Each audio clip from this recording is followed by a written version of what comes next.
إنك ميت وإنهم ميتون।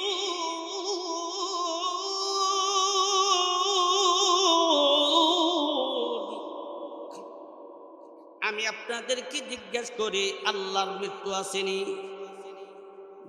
আছে? নাই। আল্লাহ ছাড়া যত আছে সব হইল মাখলুক, সৃষ্ট জীব। সমস্ত মাখলুক মরণশীল। জোরে বলুন ঠিক না বেঠিক? আমার নবী মাখলুক না খালেক? জোরে বলেন। আমার নবী নবী মুহাম্মদ সাল্লাল্লাহু আলাইহি ওয়াসাল্লাম খালেক না মাখলুক? মাখলুক। তাহলে সমস্ত মাখলুক যেহেতু মরণশীল, নবীও কি? আমার দেশে কিছু মানুষ অতি আবেগে বলে নবী মরে নেই, পর্দা চেঞ্জ করছে, আল্লাহ কইছে আর হ্যাঁ মরে। হ্যাঁ, এটা সত্য, নবীজি কবরে জিন্দা আছেন, সমস্ত নবীরে কবরে জিন্দা আছে, এটা সত্য, এটা ঠিক আছে। কিন্তু নবী তো মৃত্যুবরণ করছে।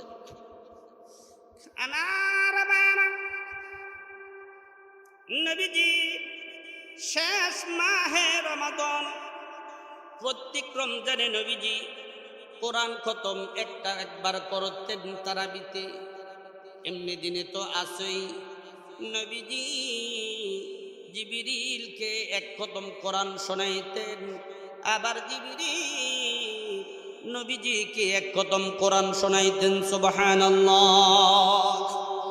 কিন্তু নবীজির শেষ মাহে রমাদান নবীজি জিবরিলকে এক এক করে 2 খতম কোরআন শোনাইছেন, আবার জিবরিল নবীজিকে এক এক করে 2 খতম কোরআন শোনাইছেন। প্রত্যেক মাহে রমাদানে নবীজি 10 দিন ইতিকাফ করেছিলেন, যেটা আমরা এখনো করি। কিন্তু রে জিন্দেগির শেষ মাহে রমজানে নবীজি 10 দিন ইতিকাফ করেননি, তিনি করেছেন 20 দিন। এই দিনী মজলিস,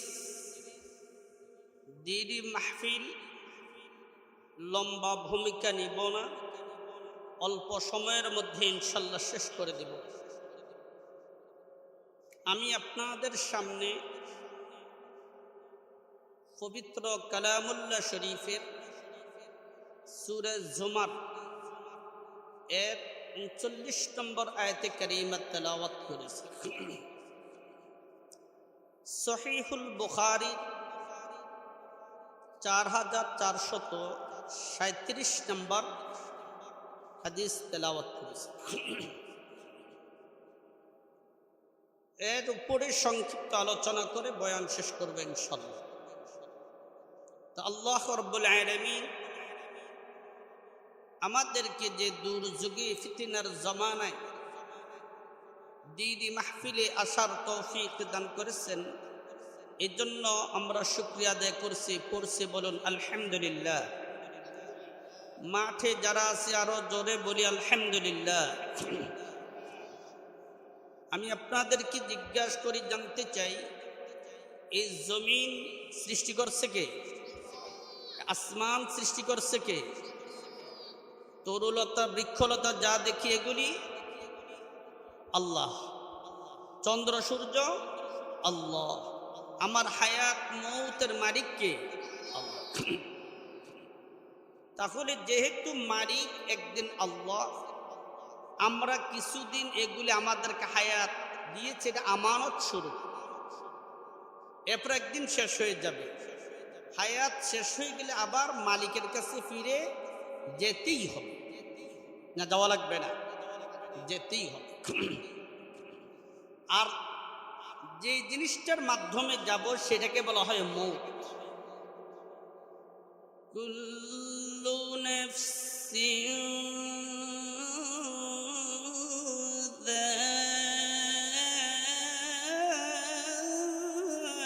যায়িকাতুল মাউত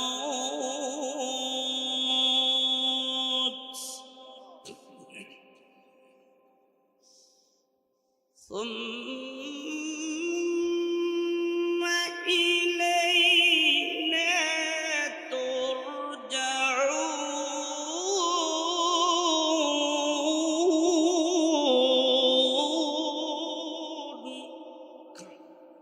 এই আয়াতে কারিমার তরজমা আমাদের অনেকেরই জানা আছে যে প্রত্যেকটা প্রাণী মৃত্যু বরণ করবে, এরপরে মালিকের কাছে ফিরে যাবে। তো যাবে যে মালিকের কাছে যদি যাই, আমরা কি দামি না বেদামি হয়ে যাব? দামি হয়ে যেতে চাই। কি ভাই, দামি হয়ে যেতে চাই না? দামি হয়ে যেতে চাই। দামি তাহলে কি জিনিস? সহিহ ইবনে হিব্বান 1811 নম্বর হাদিস, সেখানে রাসূল করিম সাল্লাল্লাহু আলাইহি ওয়াসাল্লাম ইরশাদ ফরমান যে যত তাসবিহ তাহলিল আছে, সবগুলি আল্লাহ তাআলার কাছে দামি, কিন্তু সবচেয়ে চারটা বাক্য আছে সবচেয়ে দামি, আল্লাহ তাআলার কাছে অধিক প্রিয়। তো দামি জিনিস যেটা, এই দামি জিনিস যেখানে রাখা হবে সেটাই দামি। এই দামি জিনিস, দামি তাসবিহ যারা পাঠ করবে সে দামি হয়ে যাবে।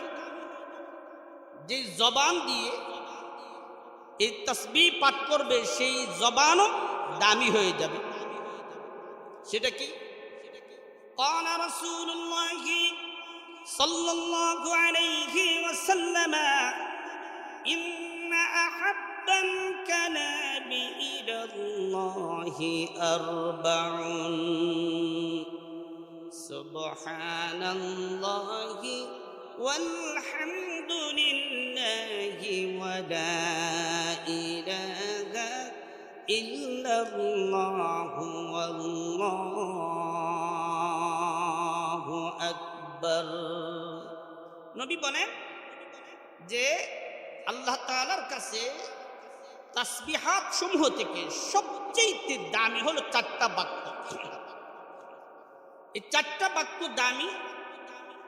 সেটা কি? আমরা পড়ি সুবহানাল্লাহ একটা, 2 নম্বর আলহামদুলিল্লাহ, 3 নম্বর লা ইলাহা ইল্লাল্লাহ, 4 নম্বর আল্লাহু আকবার। একেবারে সহজ, যেগুলি আমরা ছোটকাল থেকে এগুলি শুনেছি। অনেক সময় ছোটকালে আমরা সুর দিয়ে পড়তাম। কিভাবে? সুবহানাল্লাহ আলহামদুলিল্লাহ লা ইলাহা ইল্লাল্লাহ। পড়ি না সকলে? সুবহানাল্লাহ আলহামদুলিল্লাহ লা ইলাহা ইল্লাল্লাহ আল্লাহু আকবার। এই চারটা কত দামি! দেখেন, আমাদের গুনাহের কোনো অভাব নেই। আমাদের সগীরা গুনাহ আছে, কবীরা গুনাহ আছে, ইচ্ছায় আছে, অনিচ্ছায় আছে, প্রকাশ্য আছে, অপ্রকাশ্য আছে, নতুন আছে, পুরাতন আছে।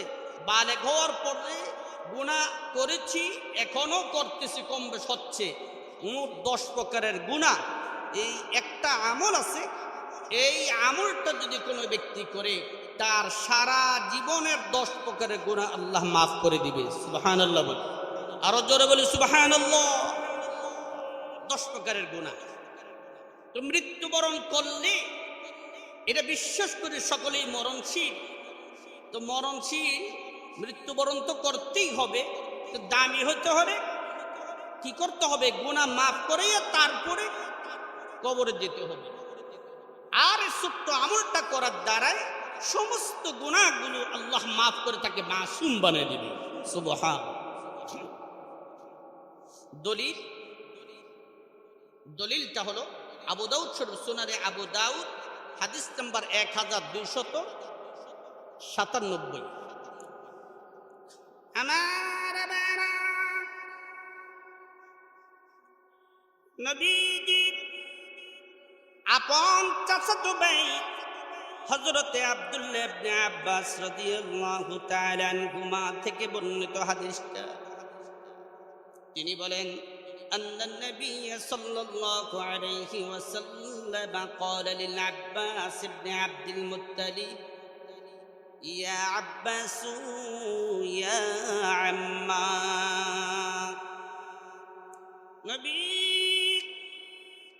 নবীর আপন চাচা সাহাবে কেরামের মধ্যে সবচেয়ে যিনি বড় মুফাসসির, যাকে রাইসুল মুফাসসিরিন বলা হয়, আব্দুল্লাহ ইবনে আব্বাস রাদিয়াল্লাহু তাআলা আনহুমা হলেন নবীদের চাচা।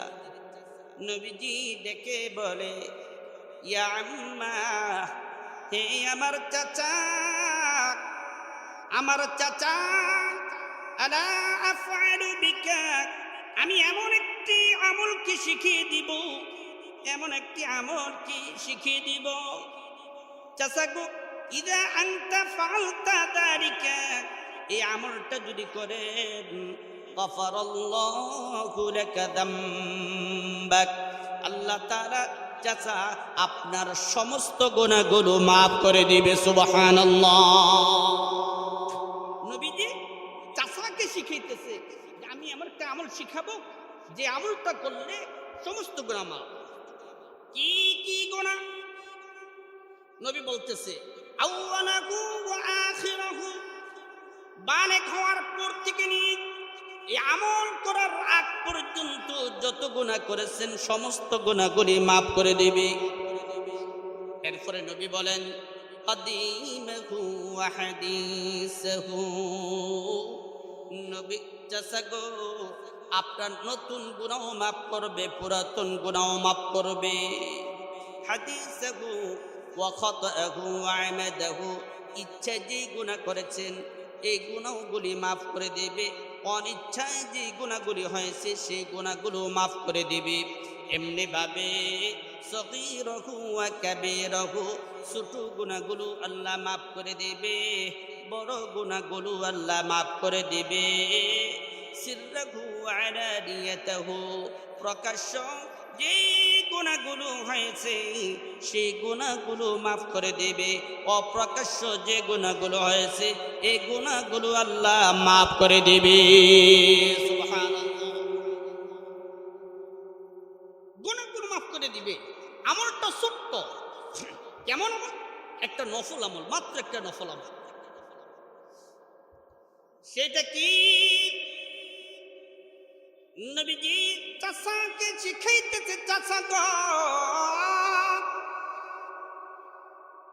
আন তুসাল্লি আরবা রাকাতিন, মাত্র 4 রাকাতের নফলের নিয়ত করবেন। মনোযোগ দেন, 4 রাকাতের নফলের নিয়ত করবে। তাকরাউ ফি কুল্লি রাকাতিন ফাতিহাতাল কিতাবি ওয়া সূরাতান, চাচা 4 রাকাতের প্রত্যেকটি রাকাতে সূরা ফাতিহা পড়বেন, তার সাথে আরেকটা সূরা মিলাইবেন। ফাইদা ফারাগতা মিনাল কিরাআতি, সূরা পড়া যখন শেষ হয়ে যাবে রুকু দিবেন না, রুকুতে যাবেন না, দাঁড়িয়ে থাকবেন। ওয়া আনতা কাইমুন, দাঁড়িয়ে থাকবেন। সেখানে দাঁড়িয়ে থেকে কুলতা সুবহানাল্লাহি ওয়াল হামদুলিল্লাহি ওয়া লা ইলাহা ইল্লাল্লাহু ওয়াল্লাহু আকবার 15 মাররাতান, দাঁড়িয়ে দাঁড়িয়ে সেই 4 বাক্য বিশিষ্ট তাসবিহটা 15 বার পড়বেন। কোন দামি জিনিস 4 বাক্য, আর নফল নামাজের মধ্যে যুক্ত হওয়ার কারণে নফল নামাজ যদিও সেইটাও দামি হয়ে গেছে, কি পরিমাণ দামি যে কোনো ব্যক্তি যদি পড়ে তার সমস্ত গুনাহ মাফ। তাহলে সিস্টেম কি? সূরা ফাতিহা পড়লাম, এরপরে একটা সূরা পড়লাম দাঁড়িয়ে দাঁড়িয়ে, এবার সুবহানাল্লাহ আলহামদুলিল্লাহি ওয়া লা ইলাহা ইল্লাল্লাহু ওয়াল্লাহু আকবার কতবার? 15 বার। সুম্মা তারকাউ ফাতাকুলুহা ওয়া আনতা রাকিউন 10, চাচা এরপরে রুকুতে যাবেন, রুকুতে গিয়ে তাসবিহ, রুকুর তাসবিহ পাঠ করার পর এই তাসবিহটা আপনি 10 বার পড়বেন। রুকু থেকে তারপরে সুম্মা তারফাউ রাসাকা মিনার রুকুই, রুকু থেকে মাথা সোজা যখন করবেন সামি আল্লাহু লিমান হামিদা বলে দাঁড়িয়ে দাঁড়িয়ে সেখানে আবার ফাতাকুলুহা আশারা, দাঁড়িয়ে দাঁড়িয়ে আবার সেই তাসবিহটা 10 বার করবেন। সুম্মা তাহউই সাজিদান وأنت فتقولها وأنت ساجد عشرا এরপরে যখন সিজদা দিবেন প্রথম সিজদার তাসবিহ পাঠ করার পর সেখানে আপনি সিজদা থাকা অবস্থায় তাসবিহটা 10 বার পড়বেন। এরপরে আল্লাহু আকবার বলে প্রথম সিজদা শেষ করে মাথা সোজা করে বসলেন, বসিয়ে সেখানেও আবার 10 বার পড়বেন। দ্বিতীয় সিজদার জন্য আবার যাবেন, সুম্মা তাসজুদু ফাতাকুলুকা ওয়া আনতা সাজিদুন আশারা, দ্বিতীয় সিজদা থেকে আবার 10 বার পড়বেন। এরপরে সিজদা থেকে আল্লাহু আকবার বলে বসে সেখানে আবার 10 বার পড়বেন। ফাযালিকা 75 ফি কুল্লি রাকাতিন, যে এইভাবে প্রত্যেক রাকাতে 75 বার হয়। এই 75 বার 4 রাকাতে কতবার হয়? 300 বার। এটাকে বলা হয় সালাতুত তাসবিহ। নবীজি বলেন, হে আমার চাচা, ফাইল্লাম ইনস্তাতা'তা আন তুসাল্লিহা ফি 4 রাকাতিন, চাচা গো, ফি কুল্লি ইয়াউমিন, আপনি যদি সম্ভব হয় প্রতিদিন এই নামাজটা 1 বার পড়বেন। জোরে বলেন কয়বার? 1 বার। যদি ফাইল্লাম তাফআল, যদি প্রতিদিন সম্ভব না হয় তাহলে ফাফি কুল্লি জুমআতিন মাররা, প্রত্যেক সপ্তাহে 1 বার পড়বেন। যদি ফাইল্লাম তাফআল, প্রত্যেক সপ্তাহ যদি সম্ভব না হয় ফাফি কুল্লি শাহরিন মাররা, মাসে 1 বার পড়বেন। ফাইল্লাম তাফআল, ও চাচা, মাসে যদি 1 বার সম্ভব না হয় তাহলে ফাফি কুল্লি সানাতিন মাররাতান, চাচা বছরে 1 বার পড়বেন। ফাইল্লাম তাফআল, যদি বছরও যদি 1 বার না হয় ফাফি উমরিকা মাররাতান, জীবন যদি হয় জীবনে 1 বার হলো পড়বেন। কত দামি নামাজ হইলে নিজের চাচাকে শিখাইতেছে আর বলতে সপ্তাহে 1 বার, না পারলে প্রতিদিন 1 বার, সম্ভব না হলে সপ্তাহে 1 বার, সপ্তাহে 1 বারও যদি সম্ভব না হয় মাসে 1 বার, মাসে 1 বারও যদি সম্ভব না হয় বছরে 1 বার, বছরে 1 বারও যদি সম্ভব না হয় তো জীবন হলো 1 বার। বড় গুরুত্বের সঙ্গে বলছেন এই নামাজটাকে বলা হয় সালাতুত তাসবিহ, যেটা আমরা অনেকে জানিও না, পড়ি। তাহলে এই নামাজ যদি পড়ে তার সমস্ত গুনাহগুলি মাফ। আমরা পড়তে রাজি আছি তো? ইনশাআল্লাহ রাজি আছি। কারা কারা হাত উঁচু করে দিকে নারে তাকবীর, নারে তাকবীর, হাত। এই একটা মাত্র আমল, 2টা মাত্র আমলের কথা বললাম। একটা হলো সালাতুত তাসবিহ, আর একটা হলো 4টা বাক্য, যেটা সালাতুত তাসবিহতে যুক্ত হওয়ার কারণে এই নফল নামাজটা দামি হয়ে গেছে। 4টা বাক্য আমরা হাঁটতে উঠতে বসতে আমরা এটার চেষ্টা করব ইনশাআল্লাহ। আমার ভাইরা, এখন আপনাদের সামনে আমি সংক্ষিপ্ত আকারে বহু মানুষের মৃত্যুর নেতা খেতার মৃত্যুর সংবাদ ঘটনা জানি, কিন্তু আফসোস আমাদের নবীর ওফাত সম্পর্কে আমাদের জানা নেই। একটু ধারণা দিচ্ছি। আমার ভাইরা, পবিত্র কালামুল্লাহ শরীফে সূরা জুমার 39 নম্বর আয়াতে কারিমার মধ্যে আল্লাহ তাআলা বলেছেন, ইন্নাকা মাইতুন ওয়া ইন্নাহুম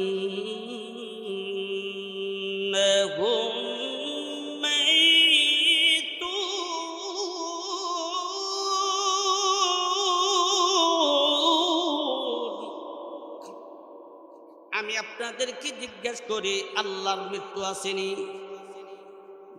আছে? নাই। আল্লাহ ছাড়া যত আছে সব হইল মাখলুক সৃষ্ট জীব।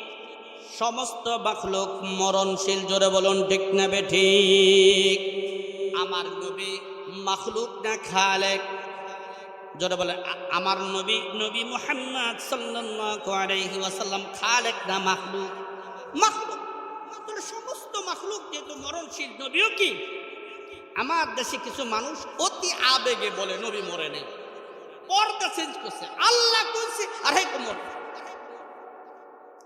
হ্যাঁ, এটা সত্য, নবীজি কবরে জিন্দা আছেন, সমস্ত নবীরে কবরে জিন্দা আছেন, এটা সত্য, এটা ঠিক আছে। কিন্তু নবী তো মৃত্যুবরণ করছে।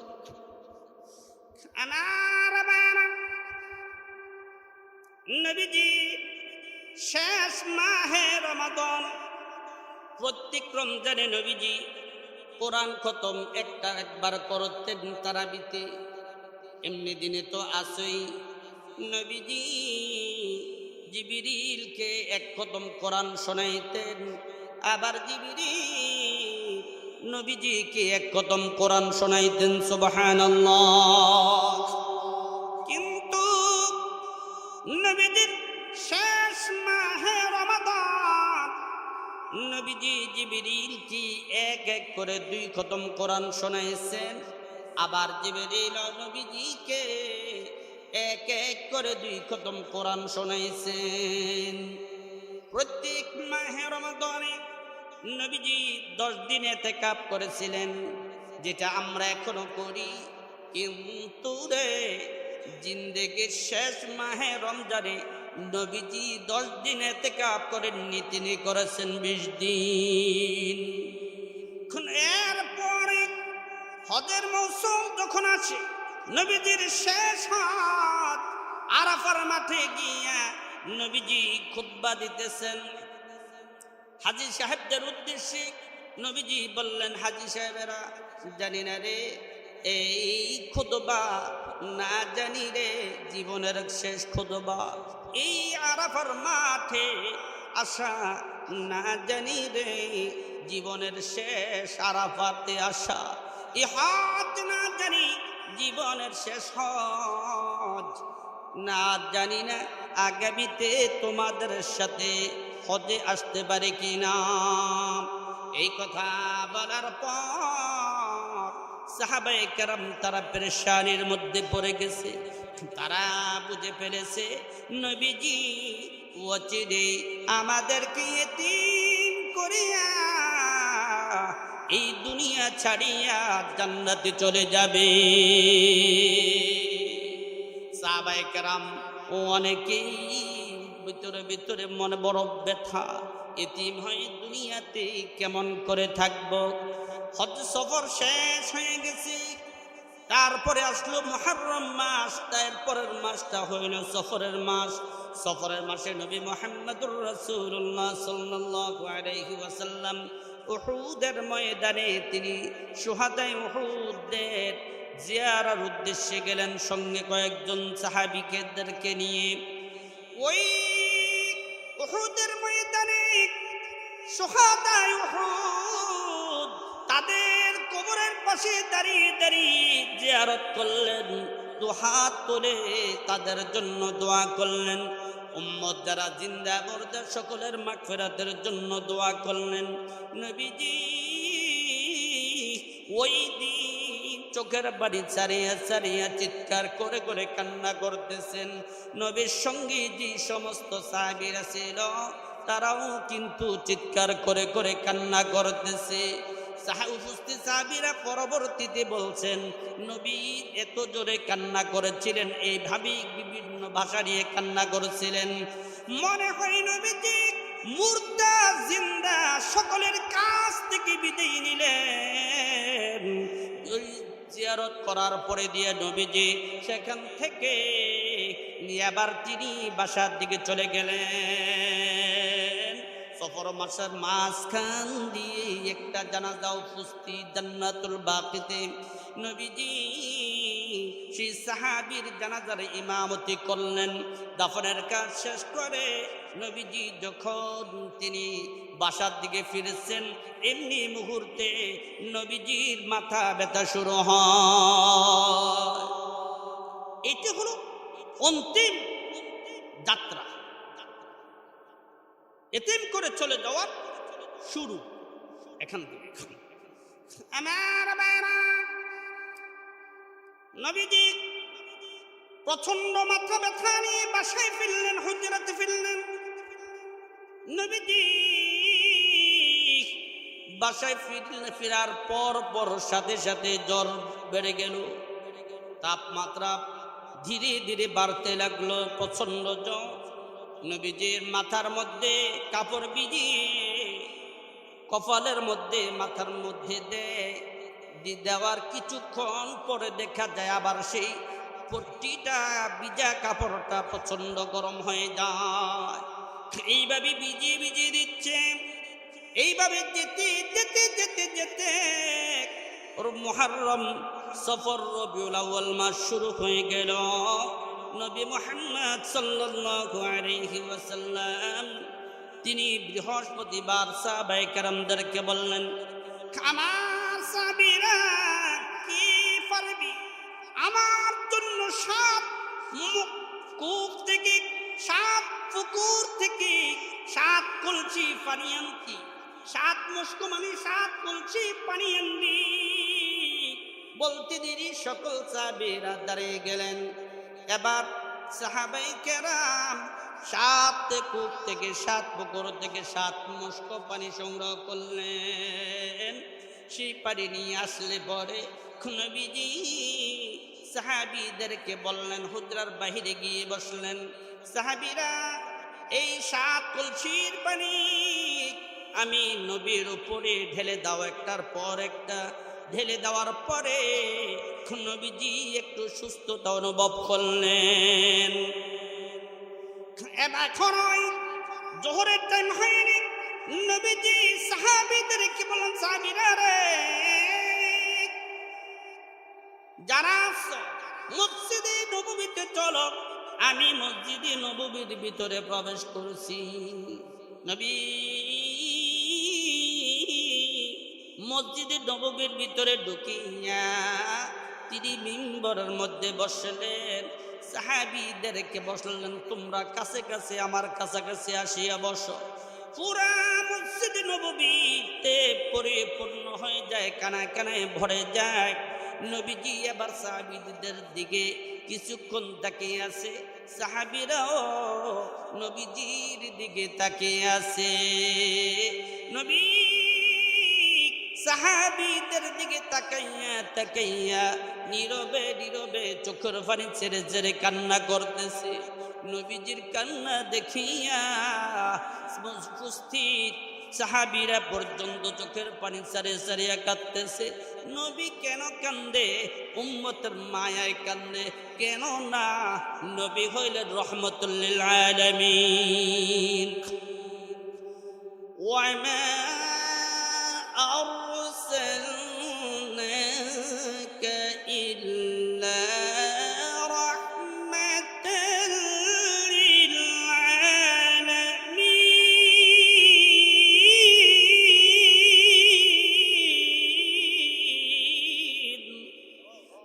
আমাদের নবী তো রহমতুল লিল আলামিন। নবী উম্মতের দিকে তাকাইয়া তাকাইয়া কাঁদতেছে। উম্মতদেরকে একা একা এতিম করে চলে যেতে মনে চাচ্ছে না। নবীজি চোখের পানি সারিয়া সারিয়া কাঁদছে। সাহাবীরা তারাও নবীজির কান্না দেখিয়া চোখের পানি সারিয়া সারিয়া কাঁদছে। বলা হচ্ছে ওই দিন ওই বৃহস্পতিবারে মসজিদে নববী কিয়ামত কায়েম হয়ে গেছে প্রায় এমন। এরপরে নবীজি বললেন, আমার সাহাবীরা আমি নবী মুহাম্মদ তোমাদের কাছে কয়েকটা ওসিয়ত নসিহত করব। খানা সাবিরা রে, কে আছো যে তোমরা আমার কাছে টাকা পাইবা? যদি থাকো আমার কাছে বলো, আমি পরিশোধ করে দিব। কেউ দাঁড়াচ্ছে না। এরপরে নবীজি বললেন, ও আমার সাহাবীরা, তোমাদেরকে যদি আমি নবী জবান দিয়ে ধমক দিয়ে থাকি, তার প্রতিশোধ দিয়ে নাও আজকে। তখনও কেউ কোনো উত্তর দিচ্ছে না, কারণ আমার নবী তো এমন নয়। এরপরে নবীজি বললেন, ও আমার সাহাবীরা, তোমরা কে আছো যে আমি তোমাদেরকে পিঠের মধ্যে বেত্রাঘাত করছি, চাবুক মেরেছি? আমি অন্যায় ভাবে, এটা তো প্রশ্নই উঠে না, মারতে পারে না। কে আছো?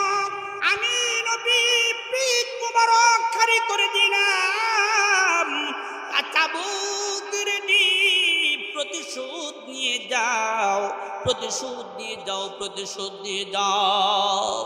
এই কথাগুলি বলছে মসজিদে নববীর মধ্যে। নবীর সাহাবীরা কান্নার আওয়াজ ধীরে ধীরে বাড়তে লাগলো। নবীজি কি কয়?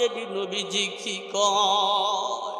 আমার ভাইরা, আমার বন্ধুরা, জোহরের ওয়াক্ত হয়ে গেল। হযরত বেলালকে ডেকে বললেন, বেলাল, জোহরের আযান দিয়ে দাও। আযান যখন দিয়ে দিল, তারপরে জোহরের নামাজ নবীজি ইমামতি করলেন। যখন নামাজ শেষ হয়ে গেছে, আবারও নবীজি মিম্বারে বসলেন। বললেন, সাহাবীরা তোমরা বসো।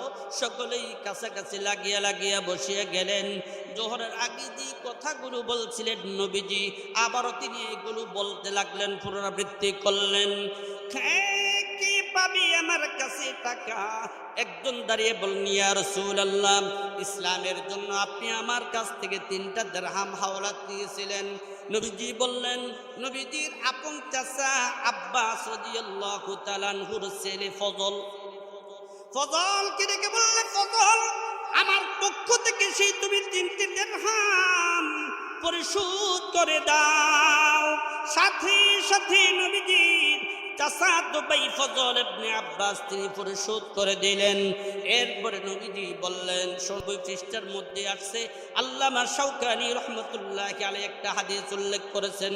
ক্বালা রাসূলুল্লাহ সাল্লাল্লাহু আলাইহি ওয়াসাল্লাম, লা তাত্তাখিযু কবরি মসজিদা। আমার সাহাবীরা, আমার মৃত্যুর পরে আমার কবর কি তোমরা সিজদার জায়গা বানাবে না? সিজদার জায়গায় বানাবে না। অর্থাৎ আমাদের দেশে বর্তমানে কিছু প্রচলিত মাজার আছে, যে মাজারগুলোকে মোমবাতি বিভিন্নভাবে কাগজের ফুল দিয়ে সাজাইয়া সিজদা দেয়। আছে না নাই? জোরে কর, আরো জোরে বলেন, আছে না নাই? নবী বলছেন, লা তাত্তাখিযু কবরি মসজিদা। হে আমার উম্মতেরা, সাবধান সাবধান, তোমরা আমার কবরকে সিজদার জায়গা বানাবে না, সিজদার জায়গায় বানাবে না। ইত্তাখাযু লানাহুল্লাহু ইয়াহুদা, আল্লাহ লানত হলো ইয়াহুদীদের উপরে। কেননা ইত্তাখাযু কুবুর আম্বিয়াইহিম মাসাজিদা, কেননা ইহুদিরা তাদের নবীদের কবরগুলোকে সিজদার জায়গায় বানাছে। আমি জিজ্ঞাসা করি, আল্লাহর পরে সমস্ত মাখলুকাতের উপরে সবচেয়ে বেশি কার মর্যাদা? জোরে কোন? নবীর। কার? আল্লাহর পরে সকলের উপরে কার মর্যাদা? নবীর। যেই নবী বলছে আমার কবরকে সিজদার জায়গা বানাবে না, আমার মৃত্যুর পরে আমার কবরকে সিজদার জায়গা বানাবে না, সেখানে কোন পীর বুজুর্গ ওলিয়া উলিয়ার কবরকে সিজদা দেওয়ার প্রশ্ন ওঠে না। জোরে বলুন ঠিক না বেটি? ওই দিকে যাব না। অর্থাৎ নবীজি অনেকগুলো ওসিয়ত করলেন, তার মধ্যে এই একটা ওসিয়ত ছিল, করিও না। তারপরে আরেকটা জিনিস করলেন, আসসালা ওয়া মা মালাকাত আইমানুকুম, যে নামাজ। তোমার আমাদের অধীনস্থ দাসী স্ত্রী যারা আছে তাদেরকেও নামাজের ব্যাপারে সতর্ক থাকবে, যেন নামাজ পড়ে। নামাজ কত দামি, কত দামি, ওইগুলো যদি বলতে যাই লম্বা হয়ে যাবে। ওই দিকে আমি যাব না আমার ভাইয়েরা, আমার বন্ধুরা, ওই দিকে যাব না। কত দামি, এত দামি, যার কারণে নবীজির শেষ ওসিয়ত উম্মতের জন্য এটা ছিল নামাজ, নামাজ, নামাজ। তামাম পৃথিবীর উলামায়ে কেরাম যদি ঐক্যবদ্ধ হইয়া বয়ান করে নামাজ পড়ো, সকলে পড়বে না। হাতে পায়ে ধরে যদি বলে অনুরোধ করে নামাজ পড়ো, তারপরও সকলে নামাজ পড়বে না। হ্যাঁ, যদি রাষ্ট্রীয় পক্ষ থেকে আইন করা হয় প্রত্যেক বালেগা নামাজ পড়তে হবে, যদি না পড়ে প্রতি ওয়াক্তের জন্য এই শাস্তির একটা বিধান কায়েম করে, আমি আল্লাহর উপরে আল্লাহর নামে শপথ করে বলতে পারি, তখন বাংলাদেশে দেখা যাবে 5 ওয়াক্ত নামাজে কোনো মসজিদ খালি থাকবে না। জোরে বলুন ঠিক না বেঠিক? কিন্তু দুঃখের বিষয় নামাজ পড়বে না। সরিষা দিয়ে ভূত দৌড়ানো হয়, একটা প্রবাদ আছে, প্রবাদ আছে, সরিষা দিয়ে ভূত দৌড়ানো হয়। এখন যদি সরিষার মধ্যে ভূতে ধরে, এটাকে দৌড়াবে দিয়ে কি দিয়া? আমাদের জনপ্রতিনিধি যারা দেশ চালায় তারাই যদি বেনামাজি হয়, তাহলে আমার দেশে নামাজে পড়বে না, এর বিপক্ষে আইন কোশ্চিন কেন সেটা হবে না। জোরে বলুন ঠিক না বেঠিক? আমার ভাই, আমার বন্ধুরা, নবী মুহাম্মদ সাল্লাল্লাহু আলাইহি ওয়াসাল্লাম তিনি এবার বললেন, কে আছো রে, কে আছো, কে আছো যে আমি তোমাদের পিঠে আঘাত করেছি, আমি চাবুক রেডি রেখেছি, আমি বেত রেডি রেখেছি, আমার পিঠে আঘাত করে প্রতিশোধ নিয়ে নাও। নবী কোনদিন কারোর উপরে এভাবে অন্যায়ভাবে বেত্রাঘাত করেননি। তারপরেও নবীজি বলছেন, আমার পিঠ মোবারক রেডি। ওই দিকে যদি খেয়াল করি, তাহলে আমাদের দেশে যে একজন আরেকজনকে গালি দেয়, আমাদের দেশে একজন আরেকজনকে চর থাপ্পড় মারে, একজন আরেকজনকে গুলি করে, ওই ব্যক্তির উচিত মৌতের আগে সে এই কথা বলা, আমি যাদেরকে গালি দিয়েছি তোমরা প্রতিশোধ নিয়ে নাও, যাদেরকে গুলি করেছি আমাকে গুলি করো। ঠিক না বেঠিক? আমার বন্ধুরা, আমার ভাইয়েরা, খুব কথাগুলো খুব দ্রুত করতেছি। আমার ভাইয়েরা, আমার বন্ধুরা, রাসূল আকরাম সাল্লাল্লাহু আলাইহি ওয়াসাল্লাম, আমি আর লম্বা করতে বেশি পারবো না, একেবারে ছোট করে বলছি। হাদিস শরীফ যেটা তেলাওয়াত করেছে সহিহুল বুখারীর 4437 নম্বর আয়াত হাদিস। عن عائشة رضي الله تعالى عنها قالت كان رسول الله صلى الله عليه وسلم وهو صحيح يقول, আয়েশা রাদিয়াল্লাহু তাআলা আনহা থেকে বর্ণিত, তিনি বলেন, রাসূল আকরাম সাল্লাল্লাহু আলাইহি ওয়াসাল্লাম তিনি সুস্থ থাকা অবস্থায় একটা কথা বারবার বলতেন, ইন্নাহু লাম ইউকবাত নাবিয়্যুন কাত্তু, কোন নবীর মউত এমনিতে হয়নি, অর্থাৎ মৌতের আগেই হাত্তা ইয়ারা মাকাদাহু বিনাল জান্নাহ, তাকে জান্নাতের ঠিকানা দেওয়া হয়, দেখানো হয়। আদম নবী আলাইহিস সালাতু ওয়াস সালামকে যখন রূহটা কবজ করা হবে, তখন ওই জান্নাতে উনি কোন জায়গায় থাকবেন, হুরুল কালমা কি হবে দেখানো হইল, শীষ নবীকেও দেখানো হইল, ইদ্রিস নবীকেও দেখানো হইল, হযরত নূহ নবীকেও দেখানো হইল, হযরত ইসহাক আলাইহিস সালামকেও দেখানো হইল, হুদ আলাইহিস সালামকেও দেখানো হইল, এইভাবে সালেহ আলাইহিস সালামকেও দেখানো হইল, ইব্রাহিম নবীকে পর্যন্ত দেখানো হইল। এইভাবে আস্তে আস্তে যত নবী রাসূল এই পৃথিবীর মধ্যে প্রেরণ করেছিলেন সকলকে দেখানো হইল। এরপরে তাদেরকে খিয়ার দেওয়া হয়, ইচ্ছা দেওয়া হয়, ইখতিয়ার দেওয়া হয়। সুম্মা ইউহাইয়া ওয়া ইউখাইয়ারা, যদি মনে চায় এই পৃথিবীতে থাকতে পারেন, আর যদি আপনি চলে যেতে মনে চায় চলে যেতে পারেন। ওই জান্নাতের ঠিকানা দেখার পরে কোন নবী থাকতে চাননি। আমার নবী সাল্লাল্লাহু আলাইহি ওয়াসাল্লামের ব্যাপারও তাই হইল। নবীজির কাছে জিবরিল আসার সময় মালাকুল মউত আজরাইলকে নিয়ে আসলেন। আসার পরে বললেন আপনার জান্নাতের ঠিকানা দেখেন, দেখাইলেন। এবার নবীজিকে বললেন আপনি কি যাবেন না কোনো থাকবেন? থাকতে চাইলেও থাকতে পারেন, যেতে চাইলেও যেতে পারেন। এবার নবীজি জিজ্ঞাসা করলেন ও ফেরেশতা বলো থাকলে কতদিন থাকতে পারবো, না কোনো যাওয়াই লাগবে? নবী এটা অবশ্যই জানেন, তারপরও প্রশ্ন করলেন। ফেরেশতা ডেকে বললেন ইয়া রাসূলুল্লাহ যাওয়া লাগবে। এবার নবীজি বলেন যদি যাওয়াই লাগবে এই পৃথিবীতে থাকা যাবে না তো আমি কেন থাকবো? আমিও থাকতে চাই না। এ জিবরিল মালাকুল মউত আজরাইলের মাধ্যমে আমাকে নিয়ে যাও। নবী আলাইহিস সালাতু ওয়াস সালাম দুনিয়া থেকে বিদায় নিলেন। তার আগে অনেক ঘটনা ওইগুলি আমি ছেড়ে দিলাম, সময় যেহেতু কম আমি সংক্ষিপ্ত আকারে একেবারে বলতেছি। এখন যখন মারা গেছেন নবীজি দুনিয়া থেকে বিদায় নিয়ে গেলেন, হযরতে ফাতেমা রাদিয়াল্লাহু তাআলা আনহা তিনি বলতে লাগলেন ইয়া আবাতা আজাবা রাব্বান দাআহু, ইয়া আবাতা আজাবা রাব্বান দাআহু, ইয়া আবাতা মান জান্নাতুল ফিরদাউসি মাওয়াহু, ইয়া আবাতা মান জান্নাতুল ফিরদাউসি মাওয়াহু, ইয়া আবাতা ইলা জিবরিল নানআহু, ইয়া আবাতা ইলা জিবরিল নানআহু। فلما دفنا قالت فاطمة হযরত ফাতেমা এই শেরগুলো বলে বলে কান্না করতেছিলেন। ও বাবা, ও আমার আব্বা, তুমি তো তোমার রবের ডাকে সাড়া দিয়ে আমাদেরকে ইতিম বানাইয়া তুমি জান্নাতের মেহমান হইয়া চলে গেলা। ও আব্বা, তোমার ঠিকানা জান্নাতে কোন জায়গায় জানোনি? সেইটা হলো জান্নাতুল ফিরদাউসে মাকাবে মাহমুদ হইল তোমার ঠিকানা। ও আব্বা, আমি কি জিবরিলকে তোমার এই সংবাদ জানাবো কি? আমি কি জানাবো নি? এই বলে ফাতেমা তখন কান্না শুরু করে দিয়েছিলেন।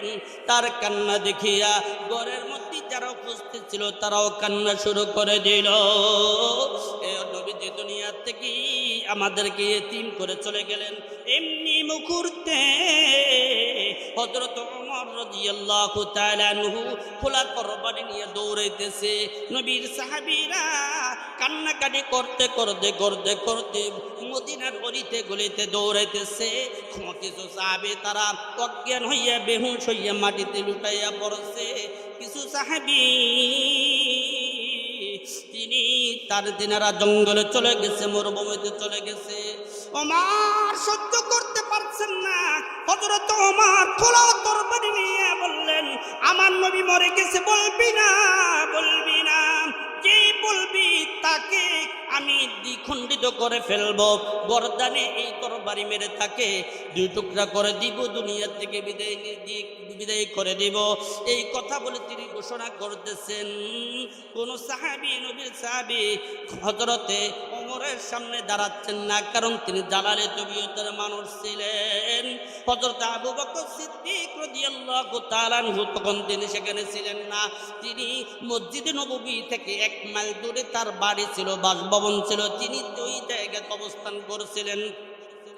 খানার বাইর আমার বন্ধুরা, হযরত আবু বকর সিদ্দিক রাদিয়াল্লাহু তাআলা আনহু তিনি ঘোড়ার উপরে সওয়ার হইয়া তাড়াতাড়ি আসলেন, মসজিদে নববীর ভিতর দিয়া ঢুকলেন। ঢুকিয়া আয়েশার ঘরে তিনি ঢুকলেন। নবীজি চেহারা মোবারক থেকে চাদরখানা সরাইয়া কপালের মধ্যে চুমু দিয়া বা চোখের পানি ছাড়িয়ে ছাড়িয়ে কান্দে। কেন না রে, নবীজি জীবন সঙ্গী ছিলেন, দোস্ত ছিলেন হযরতে আবু বকর সিদ্দিক রাদিয়াল্লাহু তাআলা আনহু। আবু বকর কান্না করতেছে। অবস্থা বেগতিক দেখিয়ে হযরত আবু বকর আস্তে করে বাইর হয়ে আসলেন। আসি একটা খুতবা দিলেন, নাহমাদুহু ওয়া নুসাল্লি আলা রাসূলিহিল কারীম, আম্মা বাদ আইয়ুহান নাস, ইন্নাহু মান কানা মিনকুম ইয়াবুদুল্লাহ ফাইন্না মুহাম্মাদান ইয়াবুদুল্লাহ ফাইন্না মুহাম্মাদান ক্বাদ মাতা ওয়া মান কানা ইয়াবুদুল্লাহ ফাইন্নাল্লাহা হাইয়্যুন লা ইয়ামুতু। বললেন ও নবীর সাহাবীরা শোনো, ও নবীর সাহাবীরা শোনো, আমরা তো একমাত্র ইবাদত করতাম আল্লাহ তাআলার, নবীও ইবাদত করতো আল্লাহ তাআলার, নবীর সুন্নাহ মোতাবেক আমরা আমল করতাম আল্লাহ তাআলার। অবশ্যই নবীজি দুনিয়া থেকে বিদায় নিয়ে গেছেন, আর আমরা যে আল্লাহর ইবাদত করেছি, নবীজি যে আল্লাহর ইবাদত করতে বলেছেন তিনি চিরঞ্জীব, তিনি চিরঞ্জীব, চিরঞ্জীব।